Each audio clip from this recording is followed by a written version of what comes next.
I want to give a special shout out to my man Donovan for asking me to come up here and do this. We've done this before. I came here at Bus Stop Music Cafe and did my poetry all the time. But I just want to appreciate him having the opportunity to give me do my thing with him. So this is called Shadow of the Muse, and a good friend of mine right here, Ivorine Fong, she's a painter. And about a year or two ago, she asked me for some inspiration. I'm a big Bob Dylan fan, and I told her to draw a painting based off of the line, "The ghost of electricity howls in the bones of her face" from Visions of Johanna. So she drew me a painting, and then I wrote the poem based off of this. And we've done this before once, so we're going to do it again. Yeah. The pines, they sway lazily as the playful breeze tickles the soft green leaves. Many thoughts lingering among those trees.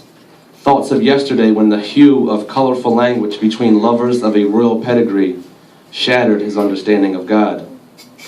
And so now, he just stands here, turning Ben Franklin's key inside his brain where these electric thoughts give a thunderous crash atop the tree of his soul, splitting the bark of reason and logic. And his mind swims. It swims down the river of inspiration, allowing himself to drown in the current of his magnetic consciousness where he manifests ideas which have lingered endlessly atop the ripples of liquid creation. And his stormy thoughts are forever attached to the feeling of travel, the road, the plane, the train, whichever feeds his imagination and allows the wild rush to soak into his skin and pour throughout his blood. The raw excitement of the highway, the melancholy surrealism of the clouds whispering past the endless view of his airplane windows, the whistling and the steel tracks of the train. All of these are fodder for creativity. All of these are stretched out in front of his dark shades which conceal his bohemian eyes to a world that so often attempts to taint his vision of life. The rumbling and the grumbling commence.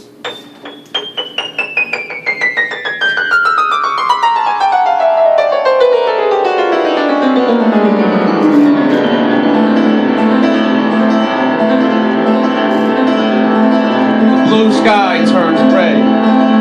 The lightning crashes. Boom!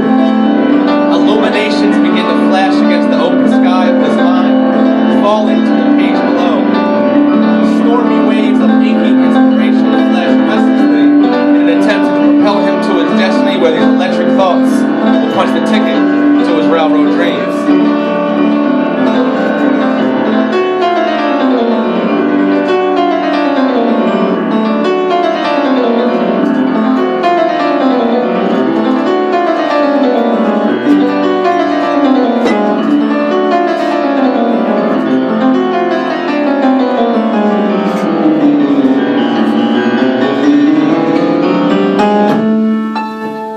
Walks along the courtyard of his dreams as thoughts fall to the ground, brushing against his feet, dissolving into the rain-soaked earth, never to breathe again.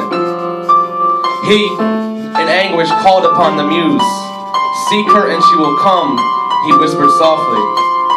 The cobwebbed images of lost despair sent chills throughout his body, making his mind tremble under the starry night. Until the sweet siren of serenading song echoes against the wind, rippling the inviting water which lay silently underneath the bridge. And there she glows in all her majestic innocence, the muse of creativity. He gazed towards her in captivating disbelief. Hair which falls gracefully down her back longer than winter nights. Eyes which swam inside the moonlight, stabbing his every thought. She stood there in naked silence, enchanting him with every glimmer of her smile. And as his eyes peered deeper, he noticed what she held. In her left hand, ink, and in her right hand, paint. She spoke with the faintest sound and said, "Choose one."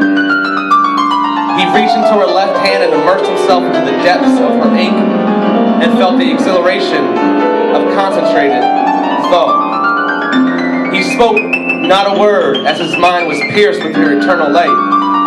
He could not see anything but the mesmerizing silhouette of his mystical muse. And she spoke once again and lastly muttered, "Time, it swallows us all. So listen closely to yours." And when you hear her tapping, tapping, tapping at your bedroom door, embrace her every breath, for she comes quick, only to engulf your illusion of life and bring you closer to your home, infinity. And as he regained his sight, all that was left was the trailing vision, the shadow of the Muse.